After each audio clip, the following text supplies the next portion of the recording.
Hey Hotties, welcome back to the Real House Guest of North Hollywood. I am your host, Carson Frey. How is everyone doing? What a week it's been on Bravo. I feel like we're in like reunion season right now. You know how like sports teams are like, yeah, we're in playoff season. I'm like, yeah, we're in reunion season right now. We got Salt Lake City, we got New York. There's a lot going on. Southern Charm. I'm not feeling Southern Charm right now. Is that bad? Feels overproduced, doesn't feel super authentic. Just not really loving it. It's not really my thing right now, you know? Southern Hospitality though. That show's quite good. Really like it. Anyways, it's not a recap day. It's a book club day. Welcome back to book club. If you've never tuned in for book club, I do this once a month. I obviously love Bravo and reality shows. And my grandma doesn't. She's my favorite person on planet Earth. Has never really seen Real Housewives in her day, which is totally fine. But she does love books. My grandma reads so much. So once a month, we read a Bravo memoir and then we talk about it. The first half of the podcast is always a quick summary in case you didn't read the book or want to jog the memory. We were originally going to do this book for December. And the plan was, because I was in Indiana for a little bit for the holidays, I didn't really want to take my equipment with me to Indiana. And also, you guys, I have a producer. He does everything. And my producer is my life partner, I will admit. But this year, we weren't spending the holidays together. So I was like, don't want to take it home. Won't have Ezra there. We'll just do it when I come back because I wasn't there the whole time. I was like, I'll just do it like at the end of the month. We came back because Grammie got COVID. So we couldn't do it that week. I was like, we'll do it early January. No worries. And then LA caught on fire. So here's your January book club. It's been a little while. So the first half, I always do a quick summary. And then we do a cute little Q&A. Not Q&A. It's a book club discussion with my grandma, my Grammie. So today's book is Most Talkative by Andy Cohen. This is his first book. Overall, this was very enjoyable. It was well written. It was fun, funny. There's a lot of heart to it. And Grammie and I talk about this in the conversation, but I like that the book starts and ends in the same place, but not the same place. It kind of gives me like Little Women vibes. So in the first chapter, Andy introduces us into his childhood in St. Louis, Missouri, where he was like obsessed with TV. From soap operas to talk shows, like Andy was like always obsessed with TV and just always preparing for his future career in media. He recalls recording his own fake TV shows on a cassette player. Like, y'all, he was born for this. He didn't know what it was yet, but he knew like he had like a gift and something special. And his love of TV turns into this like passion for storytelling, which led him to a career in broadcast journalism. So he went to Boston University, and that's how in the first chapter of the book he interviews Susan Lucci. But he eventually gets this internship at CBS News, and he gets like a taste for like how fast-paced TV is, and he like loves it. He also is like has all these very embarrassing and cringy moments, including a very disastrous one with Dan Rather. So a lot of the book is like him being like, yeah, I had a pretty good childhood. Like my parents loved me. We were pretty well off, upper middle class. I had a lot of friends, I had a lot of interests, but I was gay. Like, that's kind of like his big T trauma. And I also found it interesting, like, before he was really saying it to himself, other people were like, hey, you're gay. And then later it becomes this, he's like this like closeted kid. And then kind of there's these like different journeys of coming out, of like coming out to his friends, and then coming out to his like not super, like coming out to his parents, coming out to some more not as accepting friends and seeing how they would react. And then also coming out like in the workplace, especially like in a very competitive like corporate media place. And he details the challenges of working in newsrooms. Being openly gay wasn't really welcomed. And his personal and professional growth like intertwine when he gains confidence in his identity as both a gay man and this like rising TV show producer. So he spends like years at CBS, and then he pivots to entertainment. So he gets a job at Trio.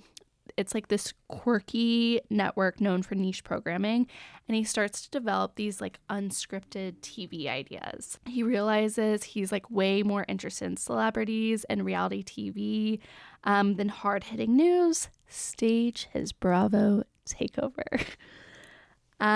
So he lands the job at Bravo, which at the time is like this like small and like artsy like cable network. And he's like, unscripted, reality, Top Chef, Orange County. Like, he starts developing all these shows, mostly being The Real Housewives is like his main one. And he's like advocating for something that's like interactive, wild, and he eventually pitches doing Watch What Happens Live. And so then we get this like totally behind the scenes look of The Real Housewives, and he is spilling tea. He is spilling tea. And he explains how the network initially like had no idea how this would become like huge. And granted, when he wrote this book, Bravo's even bigger now. This book is like 12 years old, I think. And there was no BravoCon when Andy wrote this book. So that just tells you like how huge it really is. And he shares a lot of like very hilarious and cringy encounters with the housewives. So if you want to just like, if you just want to just skim that chapter, it'll just like, give it. But the whole book, you know, it's kind of outlined with his love of soap operas kind of becoming this thing he created. And then Andy talks about his transition from behind-the-scenes producer to on-air personality. So Watch What Happens like started as this like scrappy late-night show, and it like became quickly this like huge talk show. And he's getting these like huge guests. Like, and even looking at it now, it's crazy that he wasn't even like this was this online show, and then he's like having Oprah on it, you know? Like, it's really amazing, actually.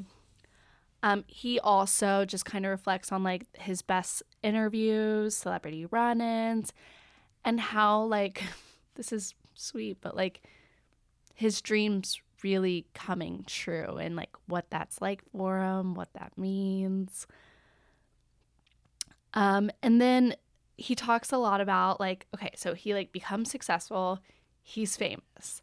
Oh my God, Andy's famous.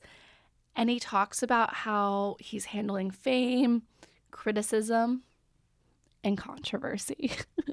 So there's this whole thing where Andy, like, basically his whole career, he would just say whatever he was thinking. And he like always kind of like got away with it. And I think part of that's luck, and part of that is like white male privilege.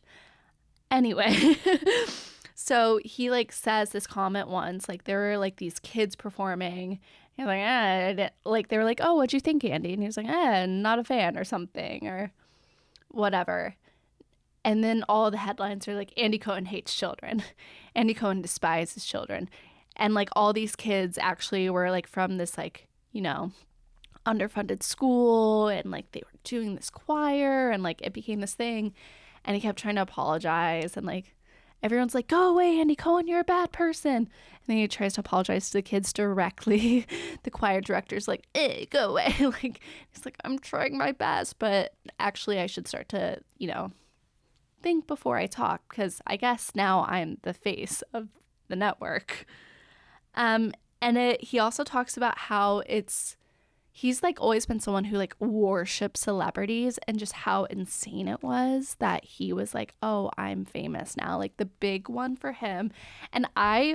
So I remember watching this because it was for a Women of SNL episode. It was like a special episode they were doing.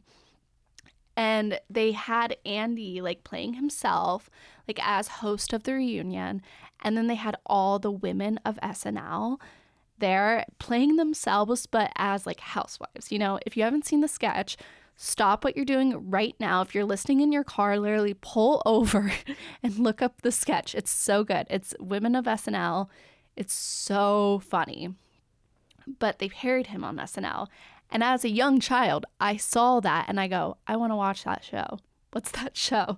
And that's how I like discovered what Housewives was, which is hilarious now to think about it. Like SNL brought me to Bravo. That would be a fun thing, the intersection of Bravo and SNL, because like all the SNL girls do go on like Watch What Happens Live a lot. They do love a lot of the Bravo shows. That is interesting. But I think, it makes sense because SNL is like this center of pop culture and like the times we live in. And so for him to be on there and for his work to be reflected, and it's not like Andy was like 13 when he got famous. Like he's a full grown adult who's like had a full career. So he like was fully aware of what was happening and how it made him feel and how like big and exciting it really was.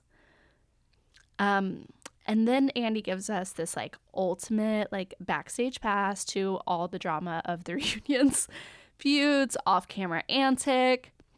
He talks about the reunion. So he's like, everyone thinks the reunions are all about like screaming, screaming, and screaming, and that's not it at all. Like it's more about mediation.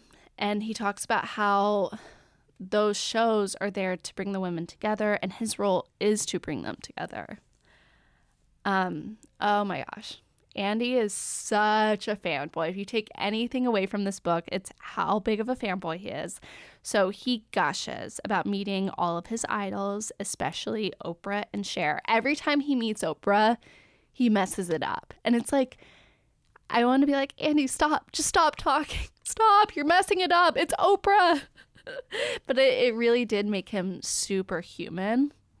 This chapter was just really like a love letter to like pop culture moments that like shaped him, and how surreal it feels for him to be in the same room with like so many of his heroes. And then he just kind of reflects on his journey from this TV obsessed kid to the king of Bravo. Like he acknowledges the risks and hard work and luck it takes him. Not the white male privilege. Anyway, he ends with gratitude for his career and excitement over what's next. And I really do think Andy Cohen's a manifester, because he knew what he wanted before he knew what he wanted, and he made it happen without knowing what he wanted to make happen. So yeah, it was a great book. I would definitely recommend it. And yeah, for the next part of the episode, the rest of it will be my interview with my Grammie. I love her so much. Yeah, without further ado, here is Grammie.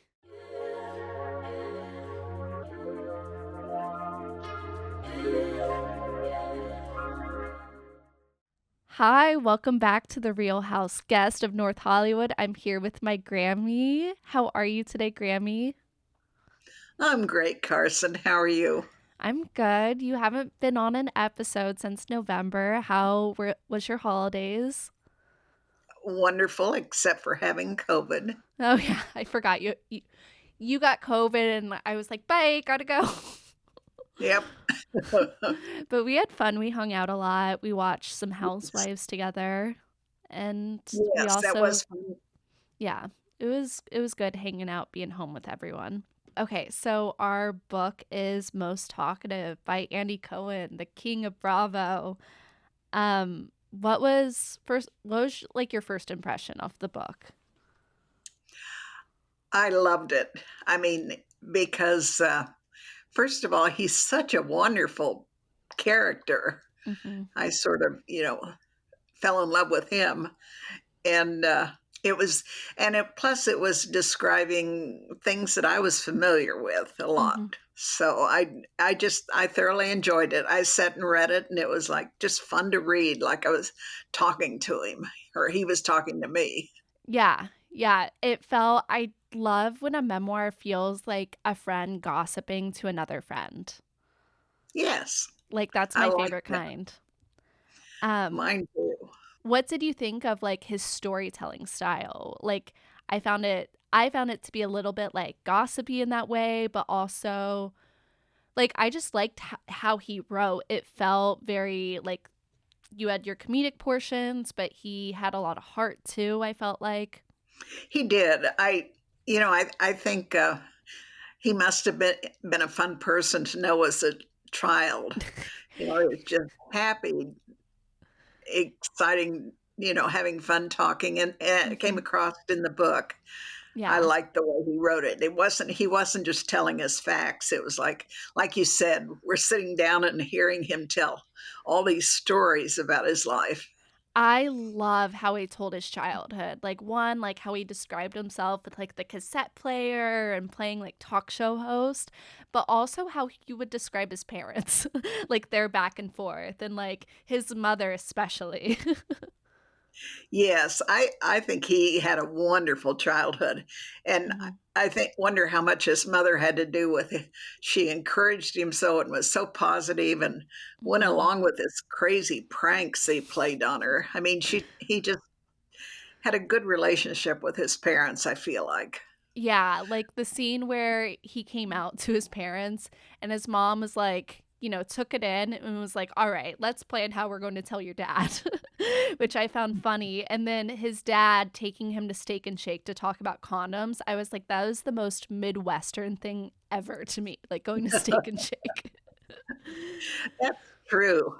Yeah. I know I thought it was very similar to a friend of mine when he told his mother first, and then it was Mhm. kinda like, "How do we tell dad?" Dad Mhm. was okay with it, so Yeah, I I found it his family very sweet and warm and like they're really good parents and he didn't talk about his sister that much though. Like a little mention here or there, but not a ton on like his relationship with her. Since you're not like a huge Bravo person, besides being on a Bravo podcast once a month, um, Right. did anything about his early career life like surprise you? Well, yes, the fact that he was so bold and brash in a lot of ways, and, Mhm. some of the things he did, even though sometimes it was didn't turn out so well, like his experiences with Oprah, but I think the fact that he was so positive and just he must have been a fun person to be around so he could get by with some of those things. Well, if somebody who was very depressed or sad or Mhm. would have trouble. Yeah, that is so true because there are times where he is making mistakes and failing huge. Like, and it doesn't really have that big of an effect on his career, like to what he describes. Like, it seems like he's failing and getting some being reprimanded, but he just is so likable that he can kind of float Exactly. through. I also think he can probably be within a lot of different types of people, like he can fit in with gay men, but he can easily fit in with any kind of woman too, any group of women. And he's also like into like the Grateful Dead and smokes a lot of weed, so he can get down with those groups of people. And it's kind of like a superpower of his. That's true. I did like that he, like he would have to go to a disaster and find somebody to talk to, and I could Mm-hmm. just see him doing that, Mm-hmm. persuading somebody to come get on camera with him. And Which, now when I watch a disaster, I think, yeah. "Okay, who's the guy doing his part out there trying to find somebody?" I thought about that a lot because I was watching, obviously, with the fires, like just watching Right, so much news coverage while reading this again. I kept thinking, I was like, there's someone saying, let us in, talk to us. And it's what a exactly. job that is to do because you're talking to someone normally on the worst day of their life and you have to make them feel safe and comforted. Yeah, I thought, he must have been very good at that because, he was his positive attitude. Mm-hmm. And when you're dealing with people like, who are just lost their home and Mm-hmm. or a child. Something disastrous. Yeah. Yeah. Um, so on his mother, I kept thinking too, like he obviously idolizes her and he idolizes soap operas and then he then creates the Real Housewives. Do you think like his re- reflection of his mother is kind of displayed in his work then and his interest within television? Because I really do think there's something about he's obsessed with just seeing these like strong women, like these women who are forces of nature because I think he sees his mother that way. Oh, absolutely. I really think that she is a big part of his career Mm-hmm. and bringing him up to be the strong person he is and the successful person he is, Yeah. because he does have a lot of friends in the business now and has done well on the. I like too is so this book, I believe it was written in 2012. It was his first book. And I was listening to his podcast this week, and it's his radio show just kind of compiled. And you know how he talks about his roommate Dave in Uh-huh. the early chapters? Him and Dave are still best friends. Dave was on the podcast this week. And it Wow. seems like he keeps people in his, once you're in his orbit, he kind of keeps you there and like brings you back. Like his parents are older than you. They're in their 90s and they were on his New Year's Eve show this year. They called it and so he likes that. He has his parents still on his show all the time as the bartenders for Watch What Happens Live, and I think he kind of likes that. I Uh, like that too. so he obviously had this like dream of working in television, and he took risks to make it happen. Um, did his career path like remind you of anyone else, like any other TV hosts or personalities, or did he like do it his own way? I was trying to think about that, and I don't Mm-hmm. particularly know of anybody. Yeah. Maybe you do, but I think it's so unique because one, I don't know of any other gay men that are talk show hosts. And so true. it's hard, I think. It's like, you know, I don't want to be compared to a man and I feel like Andy's journey has been so different because he's been navigating it as a gay man. He's pretty open though about like mistakes and embarrassing moments. What do you think was the most embarrassing or the cringiest? I'm not sure about that. Because I loved it that he listed. There Mhm. was one list in the book of embarrassing moments when, and I thought he needs to be careful about open mics. That seemed to be his problem. And Yeah. and then I also thought it was funny the scene with Sybil Shepherd when Mhm. they came in to pitch their show and they all took their shirts off and then tried to get him to take his pants off, but he didn't have underwear on. That cracked me up. That was so funny. Yeah, I kind of loved his willingness to be embarrassing and just put it out there. I- Exactly. And I think, cuz he's asking all these women on the Real Housewives to like show their lives, show their secrets, just be honest, be authentic. And I like that he's reflecting it back in this book as well, like being very authentic. One moment, though, that really, really broke me was in his college years when he does mushrooms and goes to the comedy club and they start making all the homophobic jokes and he's not out. I mean, that completely broke me. It made me think of, I wonder how many times that's happened to young men or women Mm-hmm. through the years, and particularly back when I was in high school and college. We didn't really think so much about it. And I look back now and I think, I wonder which one of my friends were gay or Mm-hmm. lesbians and had to put up with that. Yeah, I guess like the homophobia was so much more casual, you know? Now it's like Yeah. people at least will maybe try to save it for a certain audience. But and the fact that he was on mushrooms really heightened it too, like Yes. emotionally. And I don't know, I just saw so many of my like young friends in him. And so it just made me like want to be like, I love you so much. And I also, know. because I feel like in the book, he lays it out this really nice childhood, but I think that was the big trauma was like being queer on the height of, coming into the AIDS crisis.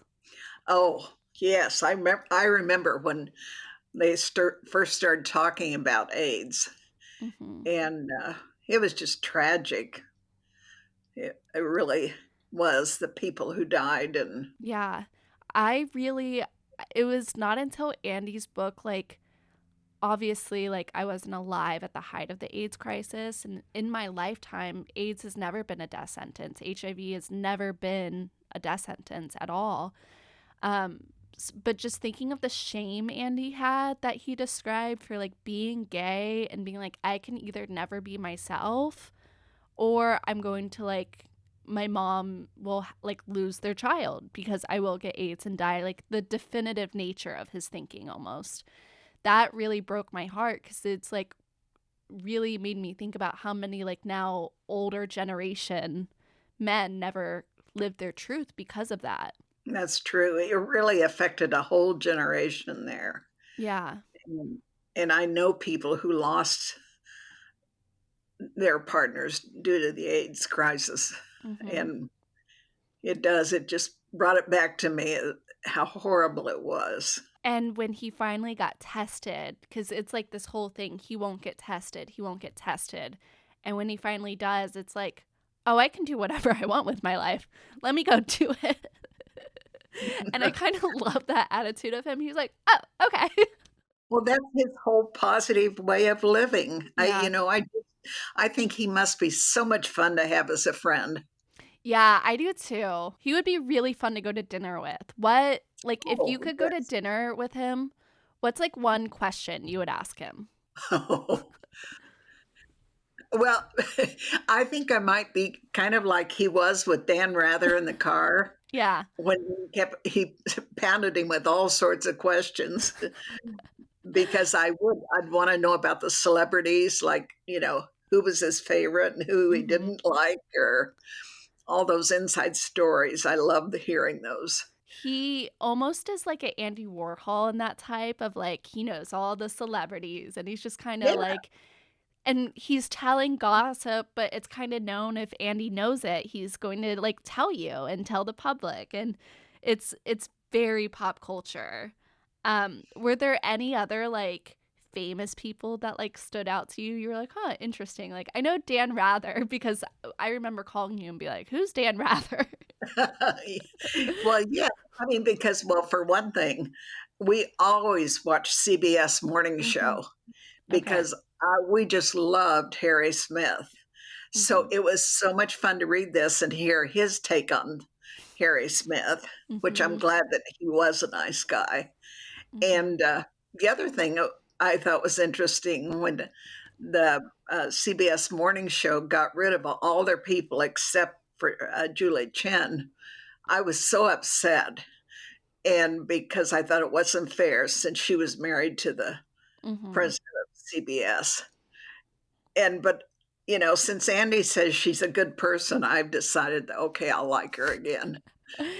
I love how he described her being like, "Oh, this other intern. Yeah, she married the president of CBS." Yeah, It's so yeah.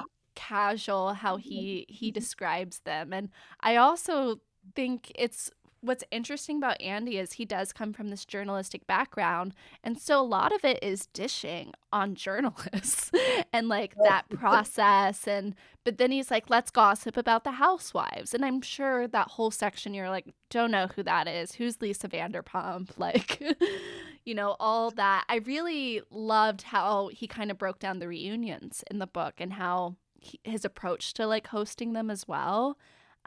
Because I think a lot of people think the reunions are about bringing everyone back together to scream. And I thought he described it as like, no, I want them to come together as a friend group again. yes. I enjoyed the whole section on the Real Housewives because it gave me a sort of an idea of what it was all about Mm-hmm. and how it started, and I like that. It gave me a better understanding of it. Yeah, and I think he pairs it so much with the soaps, and you've seen soaps, the soaps, so I think you can understand the appeal of it. It's like, oh, it's not just women screaming at each other. It's these really high, powerful personalities of like powerful women, clashing and coming together, which is, I think really the overall message of the book is his love for soaps kind of killed soaps. I mean, that's true. Um, and I loved it, the whole thing about Susan Lucci, because she was my absolute favorite Mhm. back when I used to watch soaps years ago when I was a young housewife. And I really loved it. And I was so angry every year that she didn't get an Emmy. And Mhm. so I kind of like that he started the book with her and Mhm. ended with her. Me too, because it felt like, oh, this is not just someone he likes, this is his idol. And I love him describing like finally winning her Emmy and like he wasn't able to watch the ceremony, but his best friend was getting married. And it felt like this beautiful bookend, really, of like, life is moving forward in the way it needs to. I think so. It was perfectly appropriate that Mhm. she started it and ended the book. Think a lot of people have the question a lot like, is Housewives misogynistic because it's a man, Andy, a man in control, and is, how moral is it and is it feminist? And I think there's arguments for both side, but I think there is just a love of women he clearly has and a love for dynamic women. And I think that's what the book is really trying to say. Like, hey, I'm coming from not trying to exploit these women, but because I love them so much. Yes, it's not, he's not like the typical male who thinks he's superior to women. He No, just with him they're all equal. yes, yes. Which I think this is interesting too, because he wrote this book so long ago. And now he has kids and he also like has a daughter. So like I wonder too how he would rewrite this book now, and what would be included and all that. I think is very interesting because I think at this part there's a lot about like fame. Hmm. So he does talk a lot about how like TV shaped his childhood. Do you think television, like, what do you think about how television has changed in your whole life? Wow.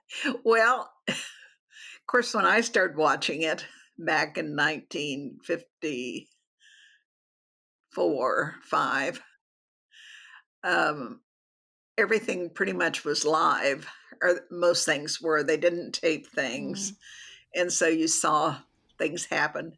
But there were even reality shows then, like the Ted Max Amateur Hour, mhm. and um, well, there are a few things, I guess.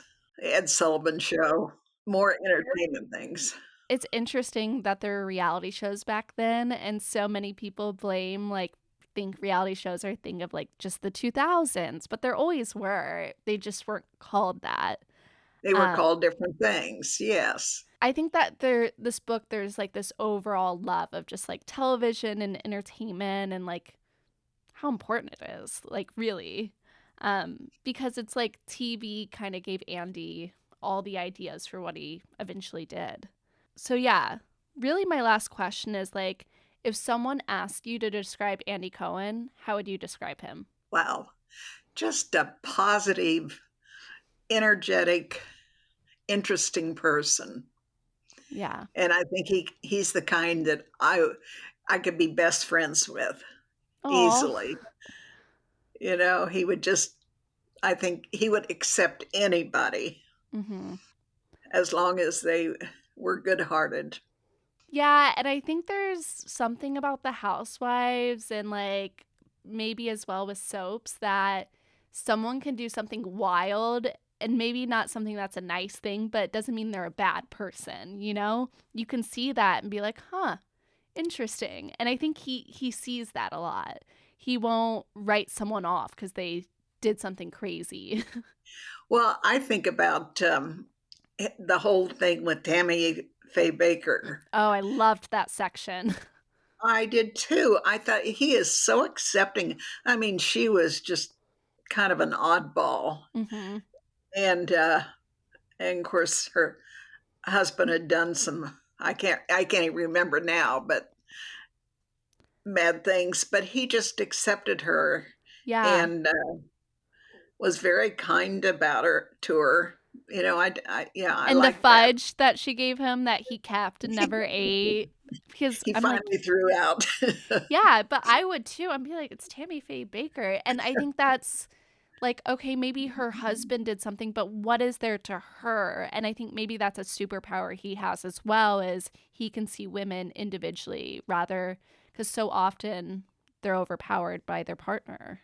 I agree, and Yeah. I'm kinda felt bad when somebody treated him badly Mm-hmm. because his heart was in the good place.